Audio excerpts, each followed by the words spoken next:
Gory Gladiators by Ainsley and Abigail. Gladiator fighting started at a funeral because the Romans believed that sacrificing another person on their gravesite pleased the gods. The first funeral it was held at was Junius Brutus Pyrrha. Roman gladiator gear. Gladiators would wear wraps of leather and cloth for arm and wrist padding, leg padding made of skin or leather, metal shoulder guards, padded linen worn under armor, and metal leg guards.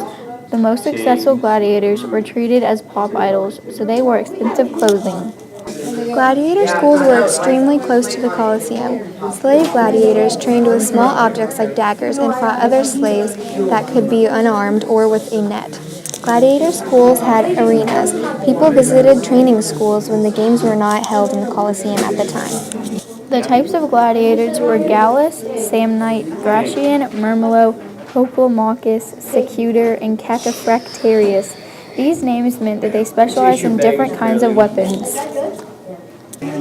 Women gladiators were very rare, but they did exist. The women gladiators were called Amazons after a tribe of fierce woman warriors. They could also be called gladiatresses. The Colosseum was the most famous gladiator arena in Rome. The Colosseum could seat 45,000 people or 70,000 if they didn't care about standing. The Colosseum was where many bloody battles between gladiators and animals were held. Animals like lions and tigers were shipped in from exotic countries.